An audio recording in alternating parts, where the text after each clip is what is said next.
Hello everyone, welcome back. आज हम cost analysis को अगेन स्टडी करने वाले हैं। First of all talking about cost analysis यानी कि total cost. Total cost is a function of the quantity, यानी कि जब आप कोई भी प्रोडक्शंस करते हैं, आउटपुट करते हैं, उसको करने के लिए जो कॉस्ट है they considering to the fix and variable. So total cost is a combination of total fix cost and total variable cost. जब भी आपकी प्रोडक्शन ज़ीरो रहती है तब भी आपकी फ़िक्स कॉस्ट बनी रहती है। प्रोडक्शन आपकी ज़ीरो है तो आपके पास वेरिएबल कॉस्ट भी आपके पास ज़ीरो रहेगी।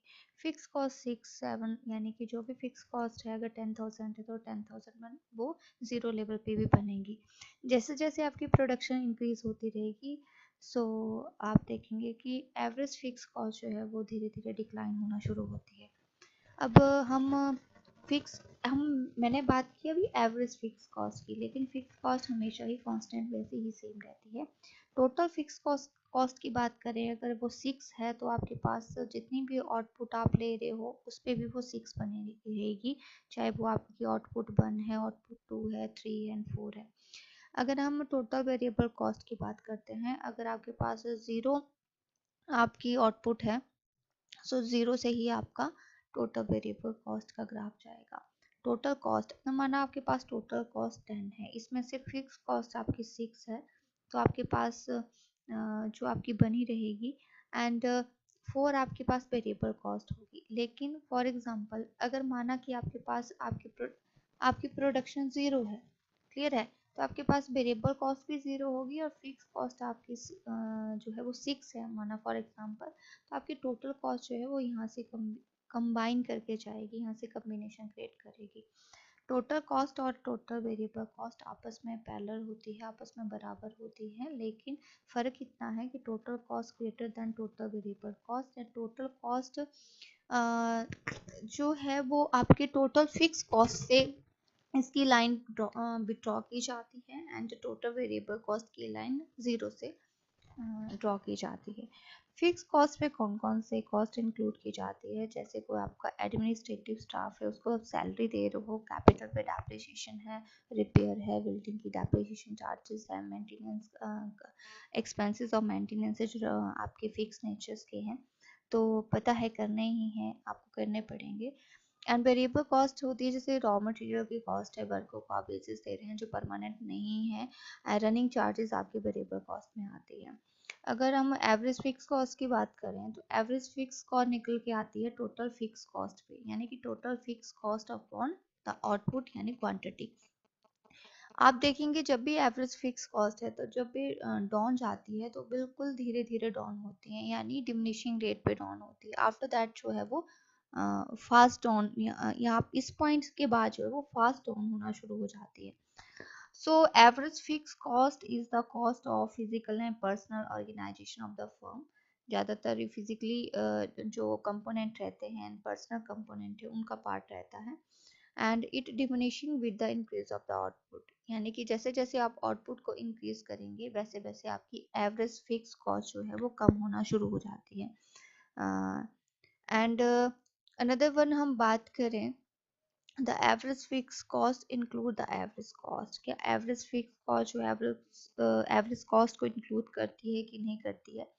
So the salary and the expenses of administrative staff इसमें आता है। Salary of staff involve directly in the production but paid on the fix term. अगर किसी सैलरी प्रोडक्शन में किसी व्यक्ति को आप सैलरी दे रहे हैं फिक्स टर्म में तो वो उसमें आता है। स्टैंडर्ड डेप्रिसिएशन अलाउंसेस इसमें कवर किए जाते हैं। अगर बिल्डिंग की मेंटेनेंस आप दे रहे हो तो वो उसमें कवर हो जाते हैं। एंड लैंड की मेंटेनेंस या प्लांट की मेंटेनेंस, इंस्टॉल आप कोई चीज़ कर रहे हो तो उसके एक्सपेंसेस अगर आप पे कर रहे हो तो वो इसमें आ जाते हैं।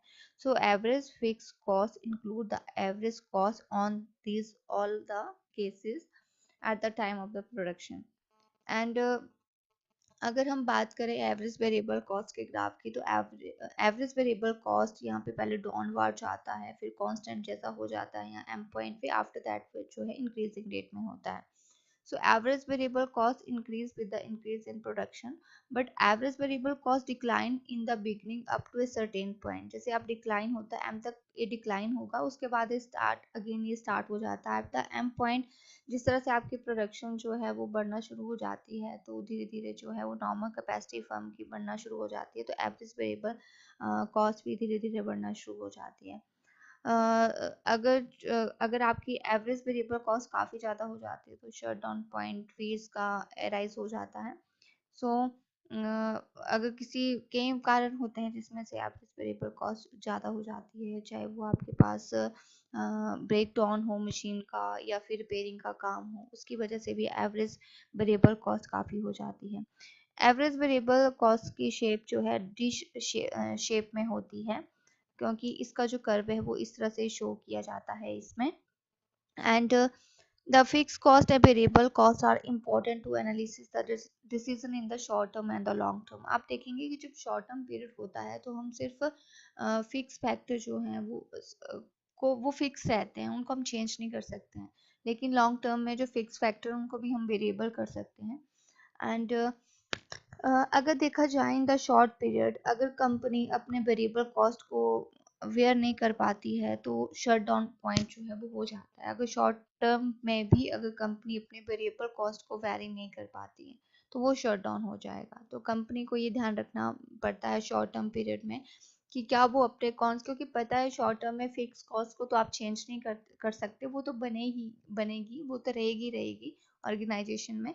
बट आप वेरिएबल कॉस्ट में चेंज कर सकते हैं, लेकिन वेरिएबल कॉस्ट इतनी ज़्यादा है कि आप उसको हैंडल नहीं कर पा रहे हो, दैट पॉइंट जो है उसमें शट डाउन पॉइंट अराइज होता है। अब बात करते हैं कि एवरेज टोटल कॉस्ट, और अगर हम बात करें एवरेज कॉस्ट की तो एवरेज कॉस्ट भी दो तरह की होती है, it is average fix cost and average variable cost. और एवरेज टोटल कॉस्ट आपकी टोटल कॉस्ट से निकलती है, टोटल कॉस्ट अपॉन क्वांटिटी। सो अगर आपके पास, आप सब जानते हैं कि टोटल कॉस्ट जो है it is a combination of the total fix cost plus total variable cost. उसी तरह से एवरेज कॉस्ट भी कम्बिनेशन किसका होगा, this is the average fix cost plus average variable cost. और इनको निकालने के लिए आप क्या करोगे, total fix cost upon quantity plus आपके पास total variable cost upon quantity and average cost निकलती है total cost upon quantity equal to. So average cost को जो है वो आप एवरेज टोटल कॉस्ट को आप यूनिट कॉस्ट के नाम से भी जानते हैं, इसको यूनिट कॉस्ट भी कहा जाता है।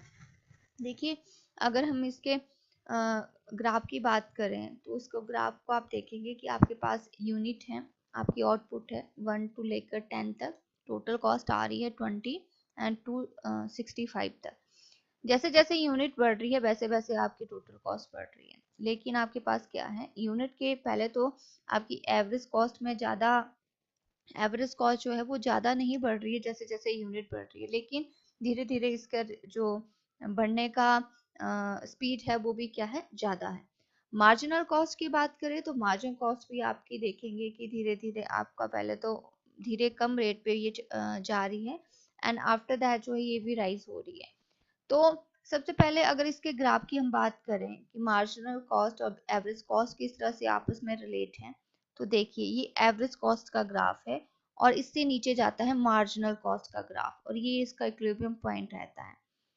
अब अगर हम बात करें इनके रिलेशनशिप की कि मार्जिनल कॉस्ट और एवरेज कॉस्ट के बीच क्या आपस में इंटरलिंक रिलेशन रहता है, तो सबसे पहले when the average cost fall, जब एवरेज कॉस्ट फॉल रहती है तो मार्जिनल कॉस्ट भी फॉल होती है, यानी कि वो भी गिरती है। आप देखेंगे एवरेज कॉस्ट भी यहाँ पे क्या है, नीचे की तरफ जा रही है एंड मार्जिनल कॉस्ट भी यहाँ पे नीचे की तरफ जा रही है, इट्स मीन ये दोनों ही नीचे की तरफ जा रही है।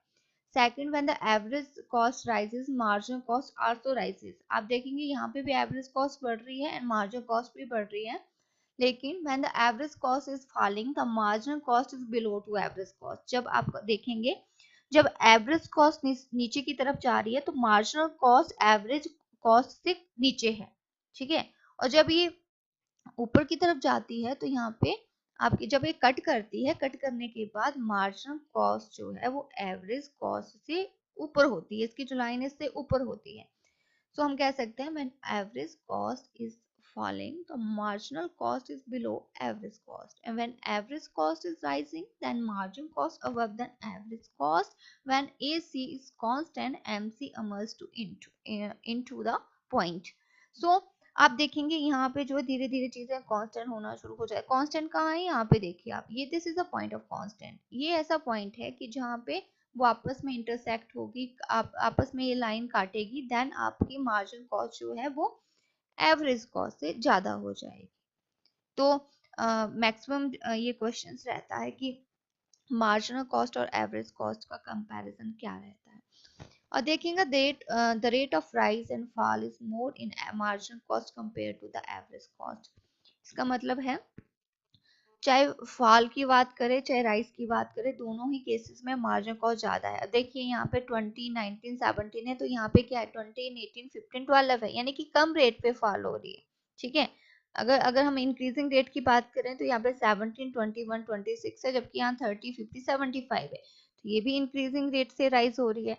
तो मार्जिनल कॉस्ट दोनों ही केसेस में, चाहे वो फॉल के केसेस में हो चाहे वो राइज के केसेस में हो, दोनों के बीच ही जो मार्जिनल कॉस्ट ज्यादा बनी रहती है. And margin cost he intersect करती है एसी को मिनिमम पॉइंट पे, और MC not only intersect AC at the minimum point but also the average variable cost at the minimum point. सिर्फ एमसी एसी को ही नहीं काटती बल्कि आल्सो एवरेज वेरिएबल कॉस्ट को भी कट करती है. तो इसके अलावा जो बाकी टॉपिक है वो हम कल स्टडी करेंगे.